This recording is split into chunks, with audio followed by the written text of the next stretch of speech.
фармони президенти ҷумҳурии тоҷикистон дар бораи аз вазифаи муовини якуми раиси суди шаҳри конибодоми вилояти суғд озод намудани абдуҷаборӣ мутобиқи моддаи 69 конститутсияи ҷумҳурии тоҷикистон фармон медиҳам.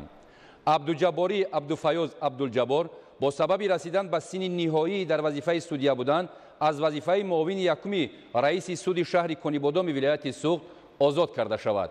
президенти ҷумҳурии тоҷикистон эмомалӣ раҳмон шаҳри душанбе 24 ноябри соли 2020. фармони президенти ҷумҳурии тоҷикистон дар бораи аз вазифаи раиси шаҳри хоруғи вилояти мухтори кӯҳистони бадахшон озод намудани шамиров мутобиқи моддаи 69 конститутсияи ҷумҳурии тоҷикистон фармон медиҳам.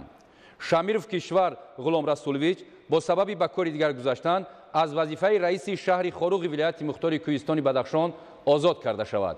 президенти ҷумҳурии тоҷикистон эмомалӣ раҳмон шаҳри душанбе 24 ноябри соли 2020.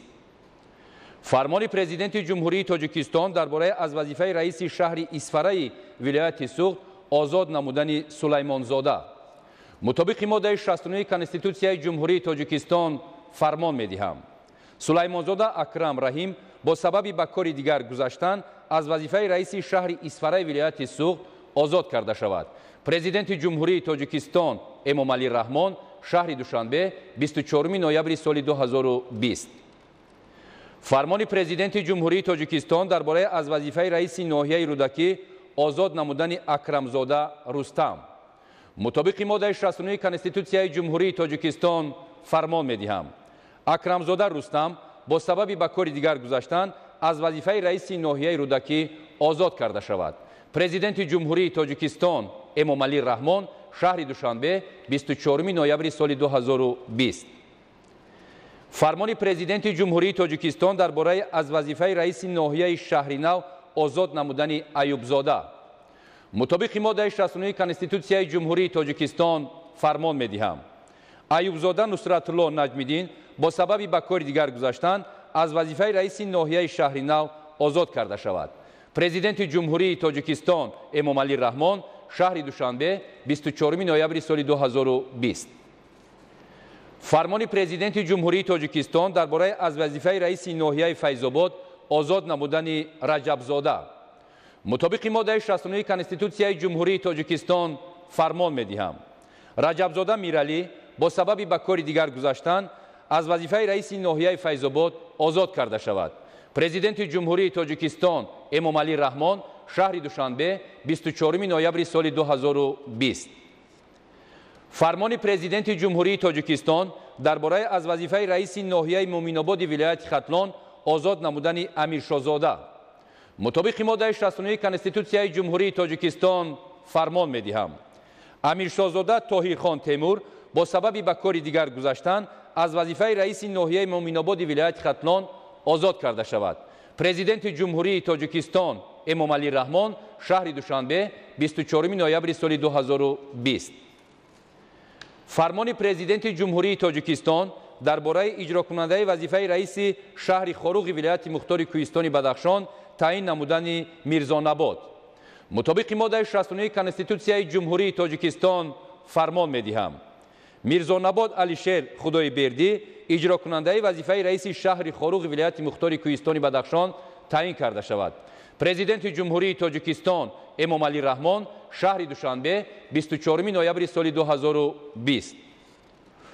фармони президенти ҷумҳурии тоҷикистон дар бораи иҷрокунандаи вазифаи раиси шаҳри исфараи вилояти суғд таъин намудани баҳодурзода мутобиқи моддаи 69 конститутсияи ҷумҳурии тоҷикистон фармон медиҳам.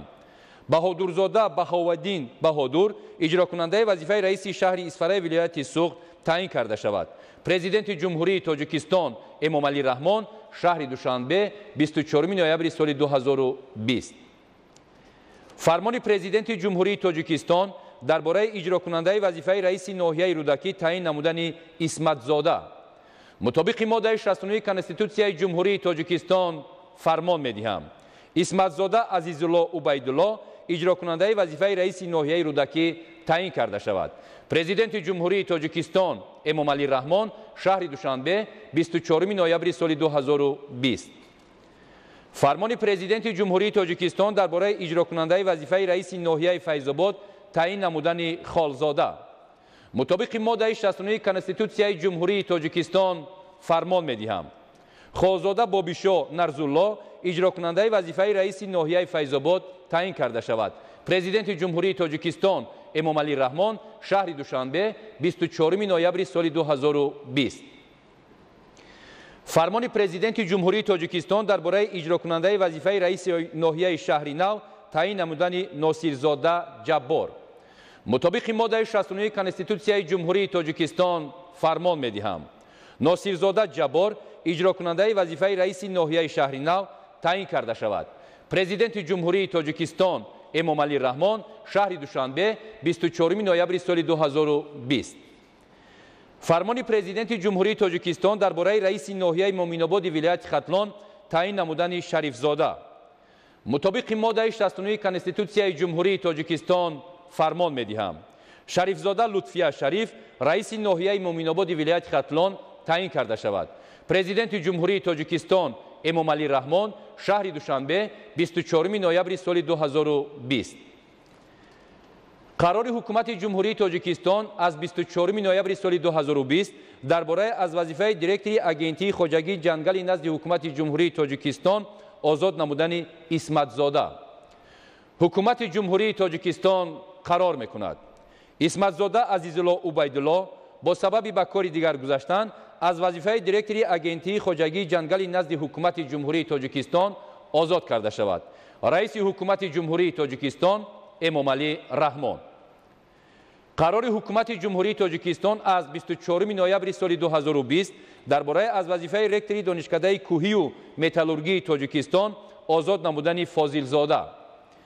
حکومت جمهوری تاجیکستان قرار می‌کند فاضلزاده مختار مرادعلی با سبب به کار دیگر گذاشتن از وظیفه رکتوری دانشکده کوهی و متالورژی تاجیکستان آزاد کرده شود. رئیس حکومت جمهوری تاجیکستان امامعلی رحمان. قرار حکومت جمهوری تاجیکستان از 24 نوامبر سال 2020 درباره از وظیفه رکتوری دانشکده انرژتیکی تاجیکستان آزاد نمودن نظرزاده. حکومت جمهوری تاجیکستان قرار می‌کند نظرزاده خیرالله خالنظر با سبب به کار دیگر گذاشتن از وظیفه رکتوری دانشکده انرژتیکی تاجیکستان آزاد کرده شود. رئیس حکومت جمهوری تاجیکستان امامعلی رحمان. قرار حکومت جمهوری تاجیکستان از 24 نوامبر سال 2020 درباره از وظیفه رکتوری دانشگاه دولتی خاروق به نام مایانشاه نظرشایف آزاد نمودن جان محمدov.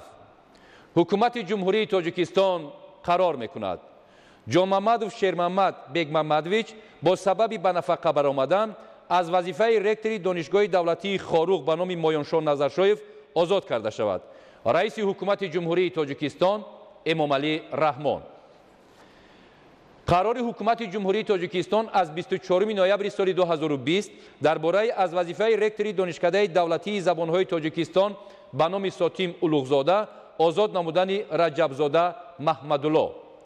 حکومت جمهوری تاجیکستان قرار می‌کند رجبزاده محمدالله با سبب به کار دیگر گذاشتن از وظیفه رکتوری دانشکده دولتی زبان‌های تاجیکستان به نام ساتیم اولوغزاده آزاد کرده شود.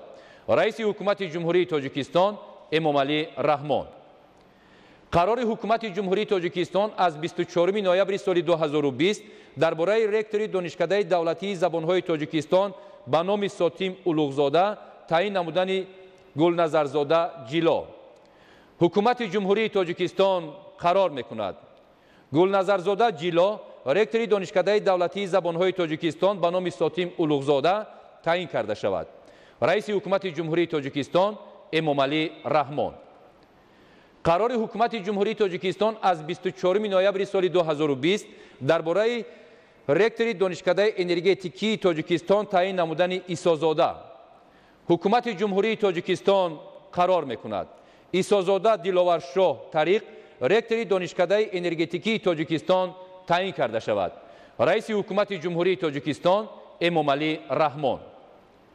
قرار حکومت جمهوری تاجیکستان از 24 نوامبر سال 2020 درباره رکتوری دانشگاه دولتی خاروق به نام مایانشاه نظرشایف تعیین نمودن یوسفزاده.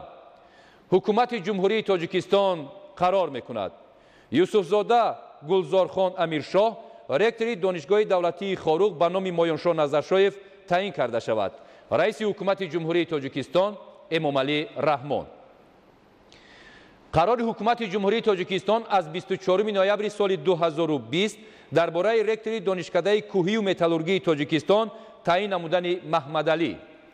حکومت جمهوری تاجیکستان قرار میکند محمد علی بختیار نبی رکتور دانشکده کوهی و متالورژی تاجیکستان تعیین کرده شود. رئیس حکومت جمهوری تاجیکستان امامعلی رحمان.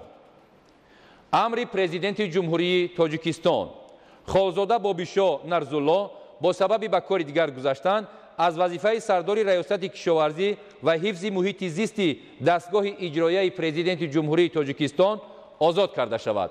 پرزیدنت جمهوری تاجیکستان امامعلی رحمان شهر دوشنبه 24 نوامبر سال 2020. مطابق ماده 20 قانون کنستیتوسیونی جمهوری تاجیکستان درباره مقامات محلی حاکمیت دولتی رجبوف رجبعلی سیفالدینویچ از وظیفه معاون رئیس ولایت ختلان آزاد و سلیمانزاده اکرم رحیم معاون رئیس ولایت ختلان تعیین کرده شود.